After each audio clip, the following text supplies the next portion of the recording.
तो भैया आज की ये वीडियो काफी ज्यादा एक्साइटिंग होने वाली है, क्योंकि आज की हम इस वीडियो में डिस्कस करने वाले हैं, यूं समझ लो ब्लू लॉक का सबसे बड़ा match under 20 versus blue lock 11। क्योंकि इस मैच के बाद ब्लू लॉक समझ लो कंप्लीटली चेंज हो जाता है। So if you are interested keep watching.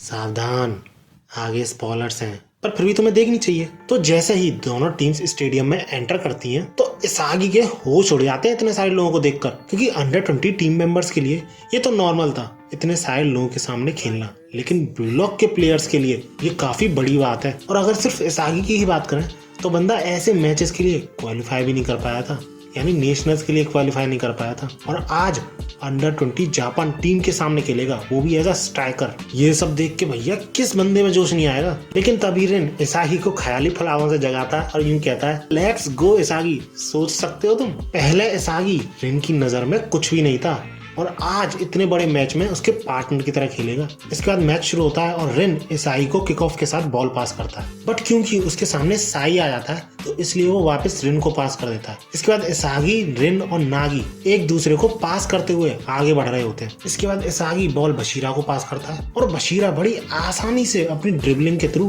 Hayate यानी दूसरी टीम का जो मेंबर है उसे चकमा दे देता है। इसके बाद बशीरा पास करने के लिए किसी प्लेयर को ढूंढता है एंड क्योंकि इसागी सबके ब्लाइंड स्पॉट में था तो वो साई को पास कर देता है, बट भैया ये पास इंटरसेप्ट कर दिया जाता है अंडर 20 जापान टीम के कैप्टन के द्वारा, जो कि उनकी टीम का सबसे बेहतरीन डिफेंडर भी है। और इस बात से इसागी बशीरा दोनों चौंक जाते हैं, क्योंकि जापान टीम का कैप्टन यानी ओलिवर गोल बॉक्स के दूसरे एंड पे था, लेकिन फिर भी वो इतनी जल्दी आ गया पास को इंटरसेप्ट करने। और इसके बाद इसाई को ये रियलाइज होता है कि भले ही वो सब कुछ ऑब्जर्व कर रहा हो कि कहाँ बॉल जाएगी, लेकिन बॉल के पास सही टाइम पे पहुंचना, और वो भी इतनी जल्दी, पॉसिबल ही नहीं था जब तक वो अपनी रिफ्लेक्सेस के थ्रू रिएक्ट नहीं कर रहा हो, जिसकी की बात हमने अपनी पिछली वीडियो में भी की थी। इसके बाद मैच फिर से शुरू होता है और इसागी ओटोया को बॉल पास करने ही वाला होता है, लेकिन उससे पहले ही डारिया उसे टैकल करने आ जाता है, जिसे ओटोया चकमा देने की कोशिश तो करता है, लेकिन वो अपनी स्पीड और एजिलिटी के थ्रू भी उसे चकमा नहीं दे पाता, क्योंकि डारिया उसी डायरेक्शन में मूव कर जाता है जिस डायरेक्शन से ओटोया निकलने वाला होता है। यूं समझ लो वो पहले ही प्रेडिक्ट कर लेता है कि यहाँ से ओटोया निकलेगा, और इसी रीजन की वजह से इसागी बॉल ओटोया को ना पास करके यूकिमिया को पास करता है, बट उसे टैकल करने नेरू वहां पे पहुंच जाता है। लेकिन क्योंकि यूकिमिया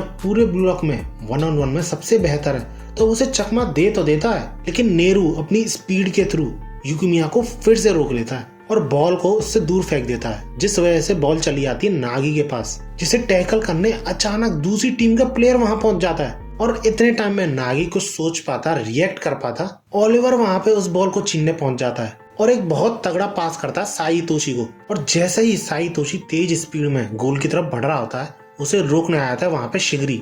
इसके बाद शिगरी सामने आके खड़ा होता ही है, इससे पहले कि कुछ और रिएक्ट कर पाता वो साई तोशी एक बहुत तगड़ा पास करता है उसके टीम के फॉरवर्ड को, जिसे रोकने वहां पे आरवी पहुंच जाता है, जिस वजह से वो पास कर देता है उसी की टीम के दूसरे फॉरवर्ड को, लेकिन उसे भी रोकने वहां पे कराजू पहुंच जाता है। और इससे पहले कि कराजू कुछ और कर पाता, रिएक्ट कर पाता, बॉल पास कर दी जाती है साई तोशी को।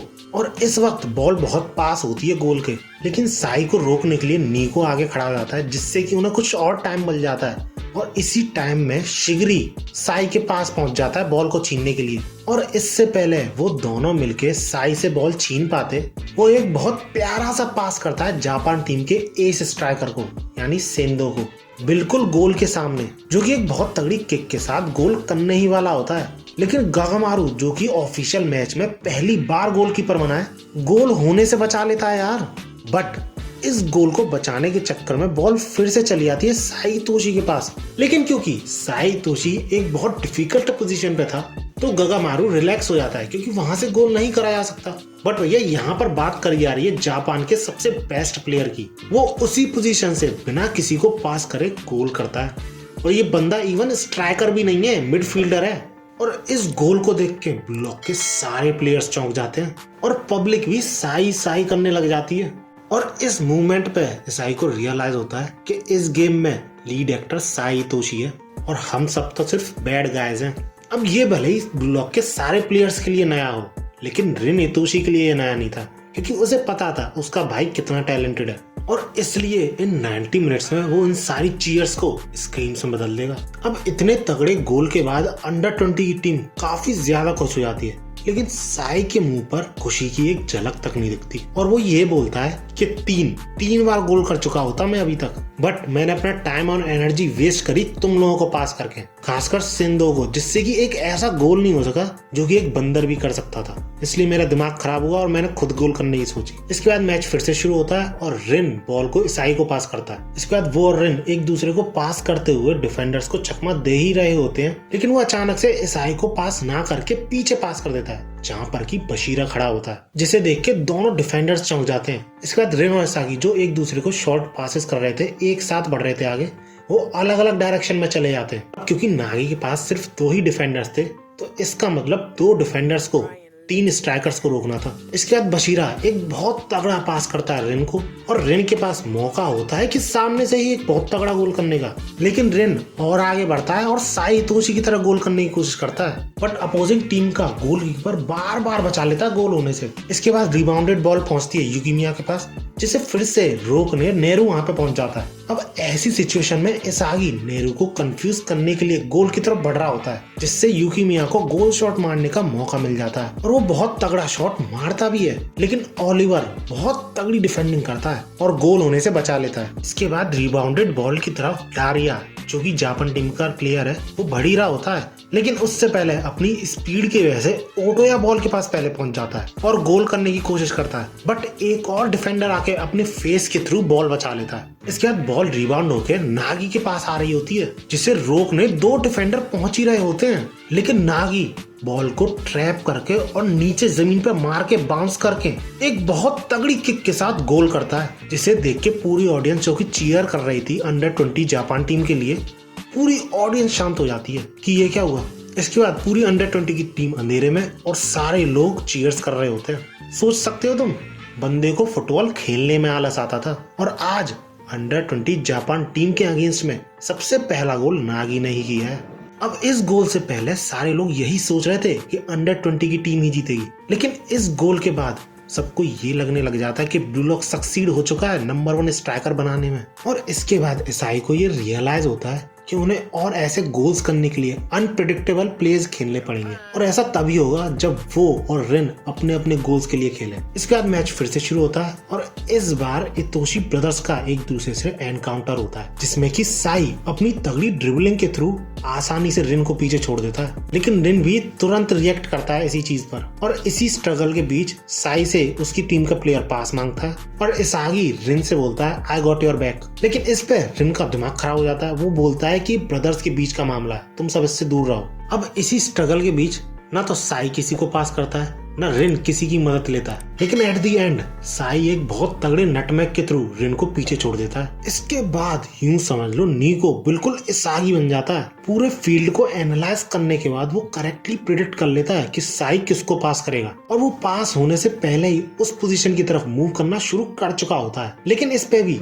अंडर 20 का जो एस स्ट्राइकर है वो नीको को चकमा देने की कोशिश तो करता है, लेकिन नीको उसकी चाल पहले ही समझ जाता है और गोल को डिफेंड करते हुए बॉल को करासू को पास कर देता है, क्योंकि करासू ही है जो कि अपनी टीम को डिफेंडिंग फॉर्मेशन से अफेंडिंग फॉर्मेशन में लाता है। इसके बाद करासू ओटोया को पास करता है और ओटोया करासू को पास करता है, जिससे कि वो एक दूसरे के पास खड़े डिफेंडर को चकमा दे देते हैं। लेकिन इस बार ओलिवर भी उनके जाल में फंस जाता है, क्योंकि एट द एंड वो पास करते हैं शिगरी को, और भाई साहब शिगरी अपनी स्पीड से सबको चौंका देता है और गोल के काफी पास पहुंच जाता है। जिसके बाद वो करासू को पास करता है, क्योंकि उसके पास कोई और प्लेयर था ही नहीं। लेकिन अचानक से साई तोशी वहां पे आके उस पास को इंटरसेप्ट कर देता है, जिस वजह से बॉल रिबाउंड होकर रिन के पास पहुंच जाती है। लेकिन इससे पहले रिन गोल कर पाता, ओलिवर उसके सामने आके खड़ा हो जाता है। सही में यार ऐसा लग रहा है कि सिर्फ ओलिवर ही अपनी गोल को डिफेंड कर रहा है, क्योंकि इस पॉइंट ऑफ टाइम पे ओलिवर रियलाइज कर चुका होता है कि ब्लू लॉक वैसा नहीं है जैसा कि उसने सोचा था। उसने तो सिर्फ ये सोचा था कि ब्लू लॉक में सिर्फ स्ट्राइकर्स हैं, हाई स्कूलर्स होंगे जो कि अपने कोच को अंधाधुंध फॉलो करे जा रहे हैं, बट वो गलत था, क्योंकि हर एक प्लेयर ब्लू लॉक का अपनी किस्मत को चेंज करना चाहता है गोल्स के थ्रू।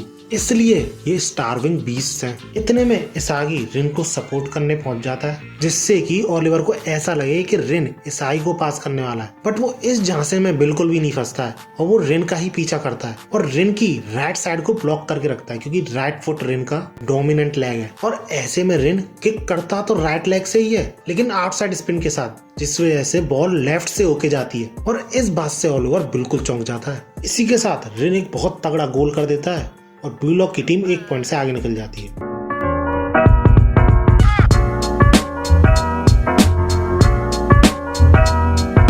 तो रिन के बहुत तगड़े गोल करने के बाद सारे लोगों के होश उड़ जाते हैं, क्योंकि किसी ने भी एक्सपेक्ट नहीं किया था कि फर्स्ट हाफ के एंड होते होते ब्लू लॉक 1 पॉइंट से आगे चल रहा होगा। और इस गोल के बाद अंडर 20 जापान टीम को सच में रियलाइज होता है कि वो किससे पंगा ले रहे हैं, जिससे अंडर 20 टीम के सारे प्लेयर्स सीरियस हो जाते हैं, क्योंकि फर्स्ट हाफ खत्म होने में सिर्फ 5 मिनट बची होती है। इसी के साथ गेम फिर से शुरू होता है और एस स्ट्राइकर सेंदो साई को बॉल पास करता है, जो कि वापस पास करता है अंडर 20 के दूसरे फॉरवर्ड को, जिसे टैकल करने सामने बशीरा तो खड़ा ही होता है, लेकिन साथ ही साथ पीछे से इसागी भी आ जाता है, क्योंकि लास्ट मिनट में डिफेंडिंग के लिए उनका यही फॉर्मेशन था पहले से। उसके बाद ये मुष्टी दूसरे फॉरवर्ड को पास करता है, जो कि गोल करने की कोशिश तो करता है, लेकिन गगामारू आराम से सेव कर लेता है। इतने में हाफ टाइम खत्म हो जाता है, लेकिन 1 मिनट एडिशनल टाइम मिल जाता है और बॉल पहुंच जाती है साई इतोशी के पास, जो कि भैया किसी भी पैनल में देख लो पूरा बैडएस मोड में ही रहता है। अब ये बंदा एक जने से तो रोकेगा नहीं,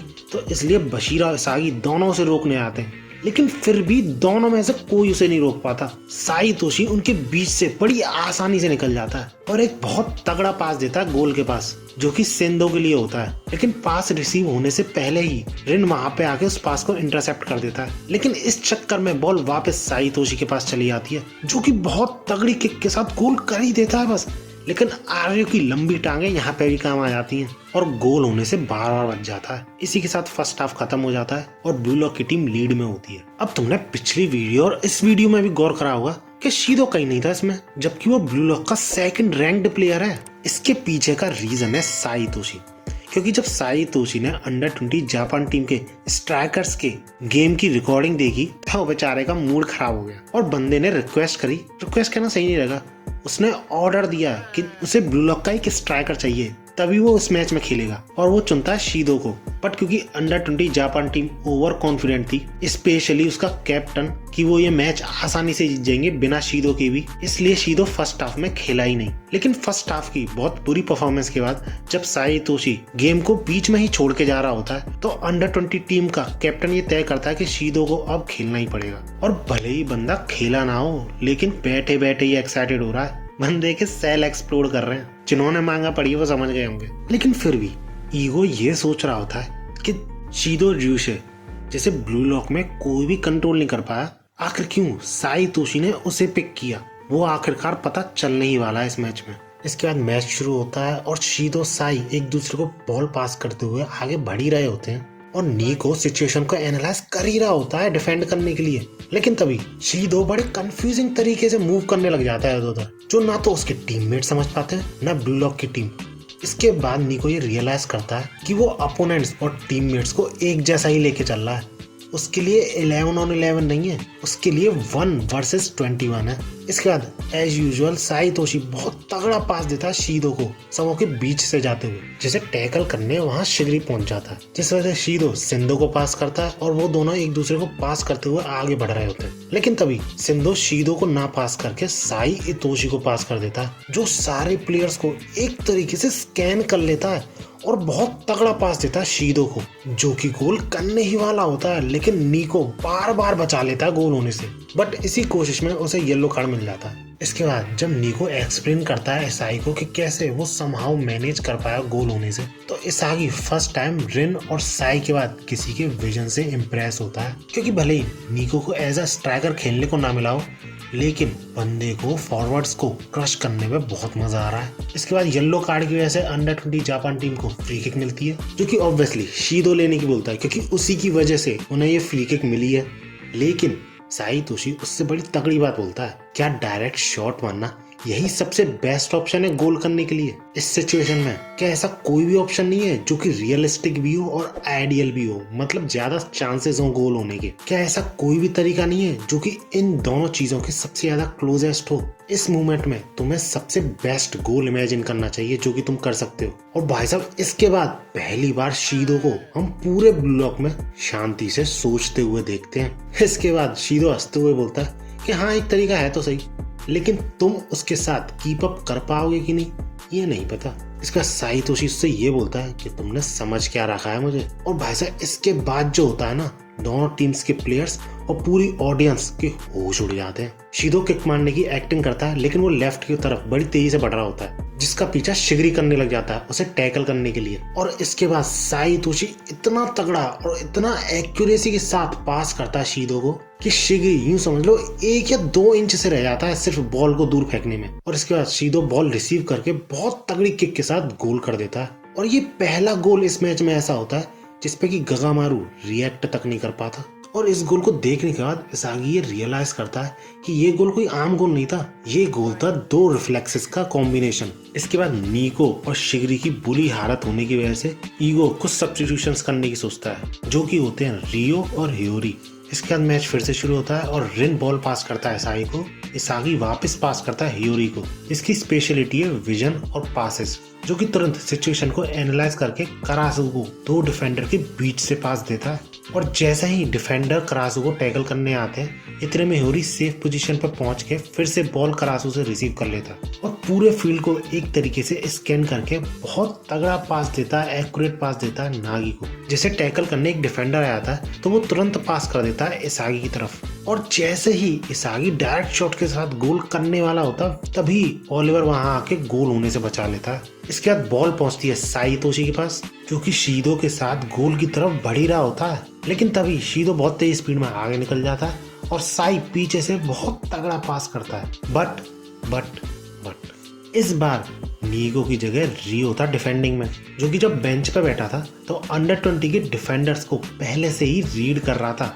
सीख रहा था कि कैसे डिफेंडिंग कर रहे हो। और क्योंकि रियो अपने ट्राईआउट्स के टाइम पे कॉपी करना सीख गया था सबों को, वो शीदो के पास बॉल पहुंचने से ही रोक देता है, जैसे कि ओलिवर ने इसागी के पास पहुंचने से रोकी थी, जिससे कि ओलिवर और शीदो दोनों चौंक जाते हैं कि भैया ये कैसे किया इसने। अब भले ही शीदो ने इस बार गोल ना किया हो, लेकिन वो साइतोशी के पास से इम्प्रेस जरूर हो जाता है और बंदा फील कर सकता है कि बिग बैंग आने वाला है। इसके बाद मैच फिर से शुरू होता है और नॉर्मली जैसे एक दूसरे को पासेस करके गेम चल ही रहा होता है, लेकिन शीदो अपने ही ख्यालों में होता है कि पासेस, टैक्टिक्स, तुम ऐसे करोगे तो ऐसे जीतोगे, ये करोगे तो ऐसे जीतोगे। फुटबॉल एक स्पोर्ट्स नहीं है, बायोलॉजिकल फिनोमेनन है, जिस वजह से जिसे फील करना पड़ता है। इसलिए जब तक मैं पेनल्टी एरिया के अंदर हूँ, मैं गोल को बिना देखे गोल कर सकता हूँ। इसके बाद साई शीदो को पास करता है, लेकिन इस बार रियो दूसरे डिफेंडर की कॉपी करके शीदो को रोकता है, जिस वजह से शीदो फ्रस्ट्रेट होकर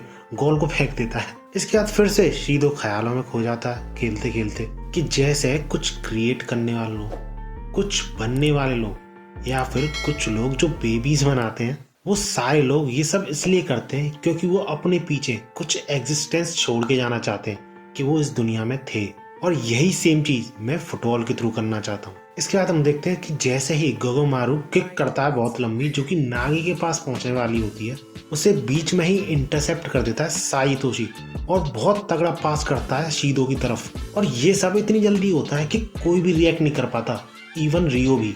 बट समहाउ गगामारू बॉल को रोकने की कोशिश तो करता है हेड के थ्रू, और सबको लगता भी है कि बच गया गोल होने से, लेकिन किसी को ये नहीं पता था कि शीदो फ्लो स्टेट में पहुंच चुका है। इसके बाद भाई साहब शीदो इतना तगड़ा गोल करता है ना बाइसिकल किक के साथ, कि पहली बार हम साइतोशी को चौंकते हुए देखते हैं। और इसी बिग बैंग की शीदो बात कर रहा था, तुम पैनल को देख के ही अंदाजा लगा सकते हो कि कितनी दूर थी बॉल।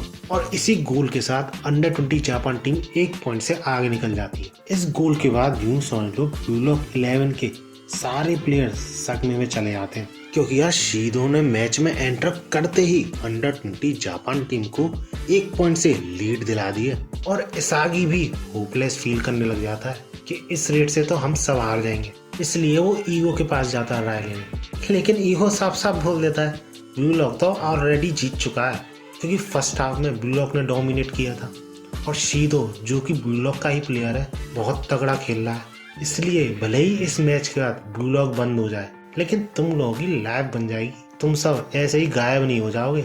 इसके बाद वैसे तो काफी प्लेयर्स ईगो को उल्टा जवाब देते हैं, लेकिन ऐसा करते हुए ईसाई को हम पहली बार देखते हैं। वो कहता है कि उस चीज की किसे परवाह है, जो चीज हम चाहते हैं वो है इस गेम को जीतना, इसलिए अभी के अभी कुछ कर, यू शिटी फोर आइज। इसके बाद भाई साहब ईगो अपना जोकर कार्ड खोलता है, जो कि है बोरो, क्योंकि बोरो के फील्ड में एंटर करने के बाद ईगो को भी नहीं पता कि मैच का रिजल्ट क्या होगा।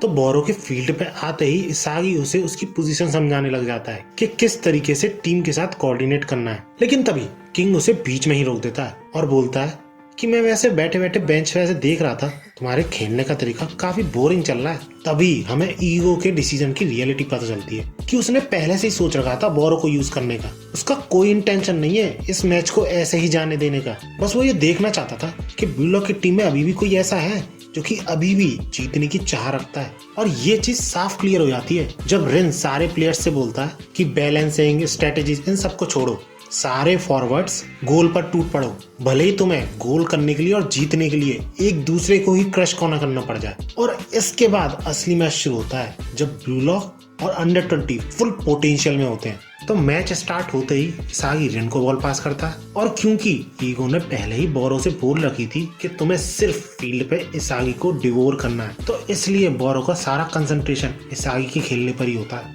अब क्योंकि बोरो नया प्लेयर अभी फील्ड पे आया है, तो अंडर 20 का डिफेंडर हयाते बोरो को टैकल करने आ जाता है, क्योंकि बोरो वाइल्ड कार्ड था भाई ब्लू लॉक का। बट बंदे को शॉक जब लगता है कि बोरो को पास ही नहीं करी जा रही है बॉल, रिन और इसागी एक दूसरे को ही पास कर रहे हैं। इतने में रिन ह्यूरी को बॉल पास कर देता है, और उसके बाद फिर से इसागी और रिन एक दूसरे से डेविट होके अलग अलग डायरेक्शन में जाने लगते हैं। और क्योंकि इसागी ज्यादा ओपन होता है तो हयाते उसकी तरफ जाने लगता है। तभी ह्यूरी भी इसागी को ही बॉल पास कर देता है, जिसे हयाते आसानी से रिसीव करने वाला ही होता है। बट तभी बोरो आके उस बॉल को रिसीव कर लेता है, जिसे देख के सब लोगों की तरह हयाते भी चौंक जाता है कि भैया अपने टीममेट से ही बॉल छुड़ा रहा है। इसके बाद हयाते किंग को रोकने की कोशिश तो करता है, अपने गोल को डिफेंड करने की कोशिश तो करता है, लेकिन किंग अपनी चॉप ड्रिबल के थ्रू हयाते को आसानी से चकमा दे देता है। इसके बाद बोरो जैसे ही गोल की तरफ बढ़ रहा होता है शॉट मारने के लिए, तो उसे रोकने अंडर 20 का दूसरा डिफेंडर डारिया पहुंच जाता है। और क्योंकि डारिया अपने अपोनेंट के मूवमेंट के थ्रू उसे रीड करता है, लेकिन किंग उसे इतना कंफ्यूज कर देता है कि वो यही नहीं समझ पाता कि वो पास करेगा कि खुद गोल करने की कोशिश करेगा, इनसाइड जाएगा गोल की तरफ या फिर आउटसाइड से होकर जाएगा। और जब बंदे को ये लगता है कि वो आउटसाइड नहीं जाएगा, तो किंग आउटसाइड की तरफ ही चला जाता है, जिसे देख के डारिया बिल्कुल चौंक जाता है, क्योंकि आउटसाइड से अगर किंग ने इसाई को पास किया तो 101% गोल हो जाएगा। बट भैया किंग तो किंग है, पास करने की जगह बंदे को हारना पसंद है। वो आउटसाइड से ही गोल करने की कोशिश करता है और गोल होने भी वाला होता है, लेकिन बॉल पोल से टकरा के डिफ्लेक्ट हो जाती है, जो कि जाती है फिर यूकिमिया के पास, जिसे फिर से टैकल करने नेरू पहुंच जाता है। इसके बाद यूकिमिया पूरे फील्ड को एनालाइज करता है कि कहाँ पे कट मारना है, कहाँ पे फेक करना है, कहाँ पे शूट करना है, और जैसे ही वो भागना शुरू करता है वो नेरू को आसानी से चकमा देख के पीछे छोड़ देता है। नागी को एज अ बेट यूज करता है, इसागी को भी एज अ बेट यूज करता है, और हयाते की बॉडी नेरू के खिलाफ ही यूज करके अपने शूटिंग पॉइंट पे पहुंचने के बाद बड़ी तगड़ी किक के साथ गोल कर ही देता है। बट फिर से अंडर 20 का बेस्ट डिफेंडर ओलिवर गोल होने से बचा लेता है, और इस गोल सेव के बाद यूकिमिया ये रियलाइज करता है कि ओलिवर फ्लो स्टेट में पहुंच चुका है। इसके बाद हम देखते हैं कि बॉल रिन के पास पहुंचती है, जिसे टैकल करने सिंधो वहां पे पहुंच जाता है, लेकिन सिंधो को रिन आसानी से नटमैक करके आगे बढ़ ही रहा होता है, लेकिन फिर से ओलिवर उसे टैकल करने आ जाता है। और इस बीच हमें वैसे ओलिवर की बैक स्टोरी भी दिखाई जाती है, लेकिन वो किसी और वीडियो के लिए। बस इतना जान लो कि ओलिवर भी पहले स्ट्राइकर ही था, बाद में डिफेंडर बना है, और वो रिन को टैकल करते करते यही सोच रहा होता है कि अगर ब्लू लॉक क्या 3 साल पहले स्टार्ट हुआ होता तो क्या मैं अभी स्ट्राइकर होता। और इतने में इसागी रियलाइज करता है कि ओलिवर के रिएक्शन पहले से भी ज्यादा फास्ट हो गए हैं फ्लो की वजह से, और ये हमें देखने को भी मिलता है कि जब रिन से 1-on-1 में ओलिवर जीत के बॉल पास कर देता है साई इतोशी को, और ये सब देख के कमेंटेटर और ओलिवर की टीम के सारे लोग चौंक जाते हैं कि बंदा सिंगल हैंडेडली ब्लू लॉक की पूरी टीम को रोक रहा है। इसके बाद जब अंडर 20 की टीम काउंटर करती है और जब रियो का सामना फिर से शीदो से होता है तो शीदो अपनी बहुत तगड़ी एथलेटिक एबिलिटीज के थ्रू रियो को पीछे छोड़ देता है, लेकिन फिर भी रियो उसका पीछा करने की कोशिश तो करता है। इतने में साई तोशी का बहुत लॉन्ग पास शीदो की तरफ आ रहा होता है, लेकिन इस बार गगामारू शीदो को रीड करता है कि उसके पास सिर्फ 2 ही ऑप्शन है रियो के साथ टैकल करते करते गोल करने के, और गगामारू अपने इंस्टिंक्ट के बेसिस पे नीचे वाले पोर्शन को बचाने की कोशिश करता है, लेकिन शीदो डायरेक्ट शॉट मारता है अपर कॉर्नर में और भाई साहब गोल हो ही जाता है। लेकिन गगामारू अपनी फ्लेक्सिबिलिटी का जादू दिखाता है और भाई साहब अपने राइट हैंड का सपोर्ट लेके अपने पैर से गोल बचाता है यार। लेकिन इस सेव के बाद भी बॉल गोल के बहुत पास होती है और सिर्फ इस टाइम पे ब्लू लॉक का एक ही प्लेयर डिफेंड करने को होता है गोल के पास, रियो, जबकि 2 फॉरवर्ड गोल करने के लिए आ रहे होते हैं। इसके बाद भाई साहब रियो अपने ही टीम के प्लेयर नागी की कॉपी करता है यार। अरे मतलब जिस तरीके से नागी ने पहला गोल किया था ब्लू लॉक का, उसी तरीके से रियो अपने गोल को डिफेंड करता है और बॉल को दूर फेंक देता है, जिससे कि गगामारू और दोनों फॉरवर्ड पूरी तरह चौंक जाते हैं। और ये सारा खेल देख के कमेंटेटर और पूरी ऑडियंस पागल हो रही होती है। इतने में नागी बॉल को रिसीव कर लेता है और बोलता है time to counter the counter. इसके बाद हमेशा की तरह इसागी एनालाइज करता है सिचुएशन को और नागी से बॉल रिसीव करता है, पर तभी इसागी रियलाइज करता है कि बोरो उससे भूत की तरह चिपका हुआ। और ये सब देख के अंडर 20 टीम का डिफेंडर डारिया समझ जाता है कि बोरो सिर्फ इसागी को फॉलो कर रहा है, तो वो बोरो को रोकने पहुंच जाता है। इसके बाद बोरो ये रियलाइज करता है एक तो ये मुझे रोकने की कोशिश कर रहा है, इसके अलावा ओलिवर भी आगे खड़ा है, अगर मैं इसको पीछे छोड़ के आगे बढ़ भी जाऊं तो बंदा अपना प्लान चेंज करता है और यूं समझ लो मैच से पूरी तरह डिसअपीयर हो जाता है। इसके बाद गोल की तरफ बढ़ते समय सागी ये सोच रहा होता है कि सिर्फ 3 चीज चाहिए मुझे गोल करने के लिए।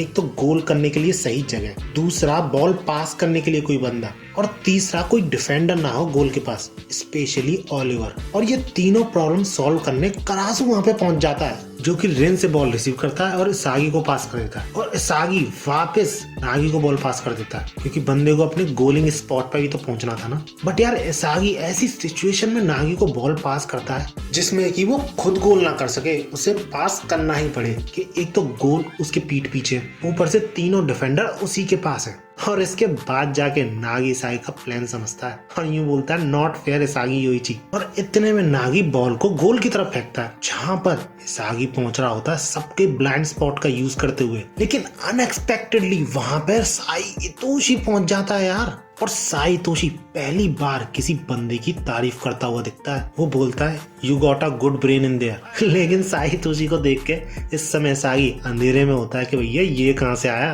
और इतने में सारे पीसेस जिनको सागी एक एक करके जोड़ रहा था सारे बिखरने लगते हैं। लेकिन फिर भी सागी हार नहीं मानता और पूरी कोशिश करता है गोल के पास पहुंचने की और गोल करने की भी। बट भैया साई तोशी ऐसे ही नंबर 1 नहीं है जापान का, वो पता नहीं छोटा सा टैकल करता है जिससे कि इसागी का पूरा बैलेंस बिगड़ जाता है, और साई इसका रीजन इसागी का अनस्टेबल कोर बताता है। और इस मोमेंट में इसागी पूरा होपलेस हो जाता है कि अब गोल नहीं हो पाएगा। अब क्योंकि इसागी खुद गोल नहीं कर सकता था, इसलिए वो रिन को बॉल पास करता है, बट रिन का भी पीछा ओलिवर कर रहा होता है उसे टैकल करने के लिए, रोकने के लिए। इतने में पता नहीं कहां से किंग की एंट्री होती है, 2 डिफेंडर से लड़ता हुआ दिखता है और बहुत तगड़े शॉट के साथ गोल कर देता है, जिससे यूं समझ लो सब लोग चौंक जाते हैं। और इस गोल के साथ ब्लू लॉक और अंडर 20 जापान टीम का टाई हो जाता है। अब तुम्हें पता चला कि बंदा कहाँ गायब हो गया था। इसके बाद जब इसागी बोरो से पूछता है कि उसने ऐसा किया कैसे, क्योंकि डारिया और ओलिवर ने तो बिल्कुल ब्लॉक कर दिया था उसे, तो बोरो ये बताता है कि क्योंकि मैं तुम्हें फॉलो नहीं कर सकता था और तुम्हारे मूवमेंट भी मैं प्रिडिक्ट नहीं कर सकता,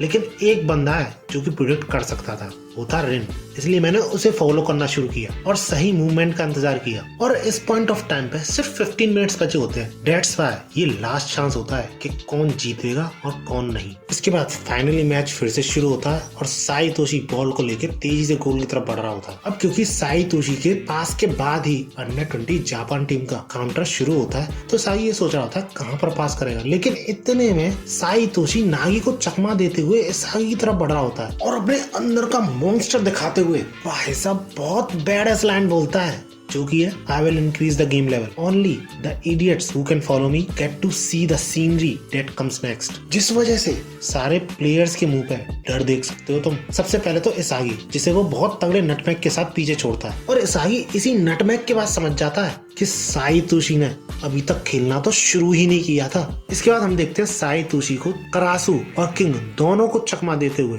इसके बाद रिन भी ट्राई करता है साई को रोकने की, लेकिन वो भी कुछ नहीं कर पाता। और क्योंकि रिन पहले की तरह फील नहीं करना चाहता था, इसलिए रिन भी बिल्कुल सीरियस हो जाता है। और ये सब देख के सारी पब्लिक हैरान हो जाती है कि बंदा अकेले पछाड़ रहा है पूरे ब्लू लॉक को। इसके बाद यूकीमिया भी ट्राई करता है साई को रोकने की, लेकिन उसे भी वो चकमा दे देता है। इसके बाद ह्यूरी भी ट्राई करता है उसे रोकने की, लेकिन बंदे से यूं समझ लो बॉल चिपक ही गई है और बंदा समो को एक एक करके नटमैग कर रहा है। और इस पूरे टाइम में रिन ये गैस करने की कोशिश कर रहा होता है कि साई कहां पर और कैसे गोल करेगा, क्योंकि रिन को इतना तो क्लियर था कि उसके भाई का फुटबॉल खेलते समय इंटेंशन सिर्फ एक ही रहता है, अपने ओपोनेंट को ब्यूटीफुली हराना, ब्यूटीफुली डिस्ट्रॉय करना। इसके बाद at last Sai Toshi ball pass करता है शीदो को, जो कि बहुत तगड़े डायरेक्ट शॉट के साथ गोल कर ही देता है, लेकिन पता नहीं कहां से रिन अपना सर लाके गोल बचा लेता है। इस गोल सेव के बाद इसागी रियलाइज करता है कि ऐसा कुछ तो है जो कि सिर्फ रिन देख सकता है। इतने में जब किसी का ध्यान नहीं होता तो रियो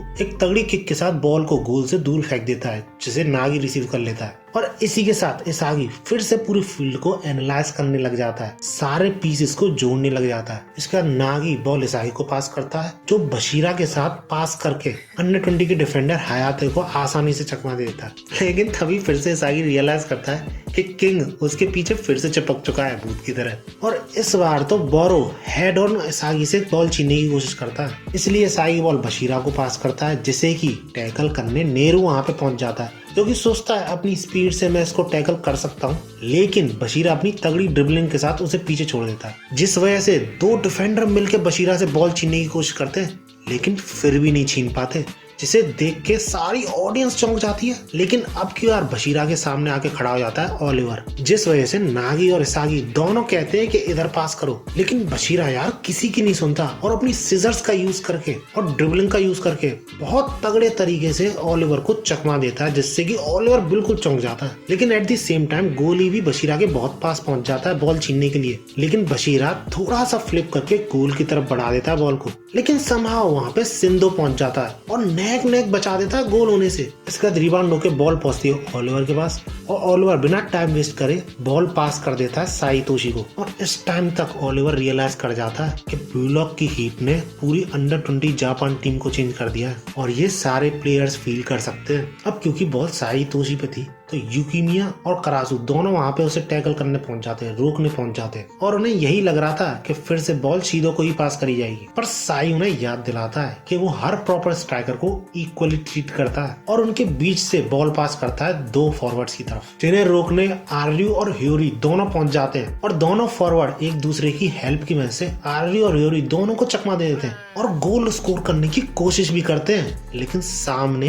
रियो आ जाता है और बॉल को डिफ्लेक्ट कर देता है, लेकिन इतने में बॉल पहुंच जाती है सेंदो के पास, जो कि गोल करने के लिए किक करता ही है, लेकिन फिर से सामने आते बोरो और नागी, और जरा इनका मुंह देखो सिर टकराने के बाद। लेकिन इसके बाद रिबाउंड चला जाता साई तोशी के पास, जिसे रोकने इसागी पहुंच जाता है, लेकिन वो गोल शॉट ना मार के ओलिवर को बॉल पास कर देता है। जी हाँ, ओलिवर पहुंच चुका है गोल के पास, और जैसे ही ओलिवर गोल स्कोर करने के लिए किक करता है, सामने आकर रिन गोल स्कोर होने से बचा लेता है। और भाई साहब, इस सारे प्ले को देख के पब्लिक हल्ला मचा रही होती है, कमेंटेटर्स पागल हो रहे होते हैं, क्योंकि उन्होंने कभी ऐसा नहीं सोचा था कि ब्लू लॉक इतना स्ट्रांग होगा। और एक कमेंटेटर तो ये तक बोल देता है कि उसे फील हो रहा है कि हीरो बॉर्न होने वाला है। अब रिन के सेव के बाद अंडर 20 जापान टीम को कॉर्नर किक मिलती है, जिसे लेता है साई तोशी। लेकिन इस टाइम रिन बड़ी उलझन में होता है, क्योंकि अगर वो डिफेंड नहीं करेगा अपनी टीम को तो अंडर 20 जापान टीम आसानी से जीत जाएगी। लेकिन बंदा गोल स्कोर भी करना चाहता है, और वो ये दोनों चीज तभी कर सकता है जब वो अपने ओल्डर ब्रदर को सरपास करे।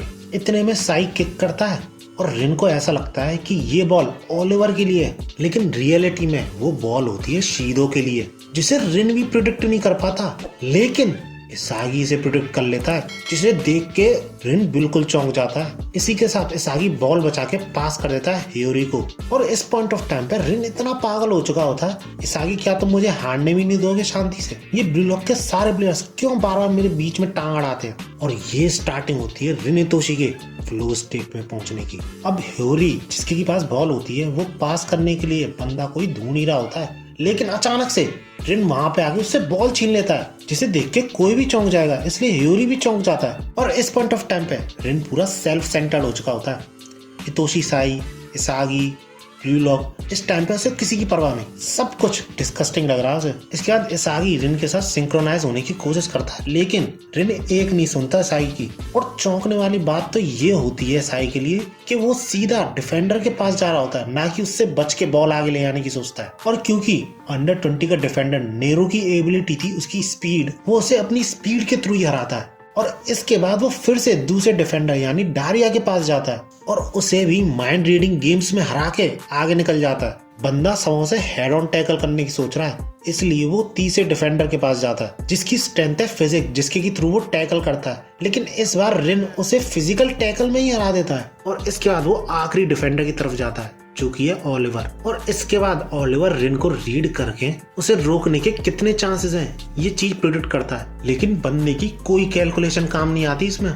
और ये देख के ओलिवर के होश उड़ जाते हैं, क्योंकि बंदे का कोई चांस नहीं है उसे रोकने का। लेकिन तभी एंट्री होती है शीदो की, जिसके आने से ओलिवर के अकॉर्डिंग रिन को रोकने के 50% चांसेस हैं। मतलब सब कुछ लक पर डिपेंड करता है अब। लेकिन तभी पीछे से एंट्री होती है इसागी की, जिसे देख के शीदो और ओलिवर दोनों के पसीने छूट जाते हैं। लेकिन तुम अभी तक समझ ही गए होगे कि रिन का कोई भी मूड नहीं है किसी को भी पास करने का। वो शीदो को पीछे छोड़ते हुए, ओलिवर को पीछे छोड़ते हुए एक बहुत तगड़ी किक मारता है गोल की तरफ, लेकिन इतना असर रह जाती है बॉल गोल में जाने से, जिसे देख के कमेंटेटर, शीदो और पूरी पब्लिक शांत। रिबाउंड को साई हितोशी रिसीव कर लेता है और इसके बाद 1 मिनट एक्स्ट्रा टाइम मिलता है। और ये देखते ही शीदो तेजी से गोल की तरफ बढ़ता है और ये सब देख के ब्लू लॉक के डिफेंडर अंधेरे में। इसके बाद साई को रोकता है इसागी, बट कोई फायदा नहीं। इसके बाद किंग रोकने की कोशिश करता है, बट कोई फायदा नहीं। इसके बाद नागी रोकने की कोशिश करता है, बट फिर भी कोई फायदा नहीं हुआ। सिचुएशन पूरी ब्लू लॉक के हाथ से निकलती हुई दिखती है। बट तभी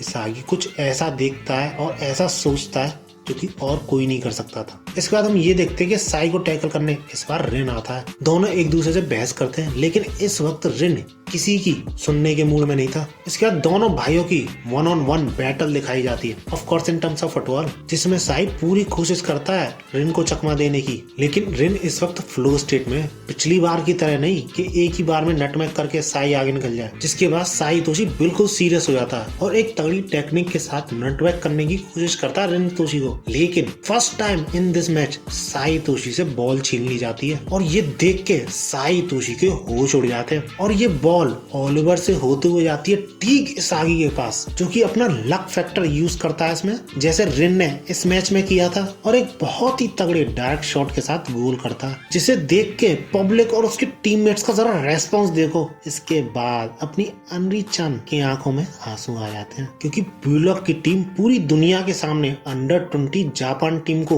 हरा चुकी होती है। और इसके बाद जब ओलिवर इसागी को एक्नॉलेज करता है तो इसागी उसे एक्सप्लेन करता है कि मुझे पता था कि रिन और साई की बैटल में रिन ही जीतेगा, इसलिए मैं सही मूवमेंट का सही जगह पर वेट कर रहा था, जिससे कि मैं तुरंत डायरेक्ट शॉट के साथ गोल कर सकूं। यानी समझ रहे हो, बंदे ने अपने लक को खुद इनवाइट किया है। और सिर्फ ओलिवर ही नहीं, जापान का नंबर 1 प्लेयर साई हितोशी भी इसागी को एक्नॉलेज करता है। वो रिन से ये बोलता है कि वो गलत था, कि जापान कभी डिसेंट स्ट्राइकर को जन्म ही नहीं दे पाएगा। इसागी योइची, इस बंदे में कुछ ऐसा है जो सही में चाहिए। इसके बाद भाई साहब बहुत तगड़ा मूवमेंट आता है, जैसे कि फर्स्ट एपिसोड में इसागी कीरा से हार जाता है और कीरा इंटरव्यू दे रहा होता है, और वैसा ही इसागी के साथ होता है। लेकिन डिफरेंस ये था कि जब क्राउड कम थी और इस वक्त क्राउड बहुत ज्यादा है। इसके बाद जब इसागी से ये पूछा जाता है कि आगे क्या गोल्स है तुम्हारे, तो बंदा थोड़ा सोच के एक ही जवाब देता है, विन। यानी blue lock under 20 world cup जीतेगा। और साथ ही साथ ये भी बोलता है, I will lead the Japan to the victory in the under 20 world cup. और इस मूवमेंट में हम सब व्यूअर्स को ये रियलाइज होता है कि कैसे एक लूजर एक चैंपियन बन सकता है। यार आज की वीडियो में इतना ही।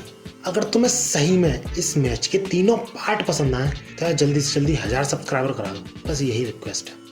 और बाकी मैं तुम्हारे लिए ऐसी ही और इससे भी तगड़ी वीडियो लाता रहूँगा। और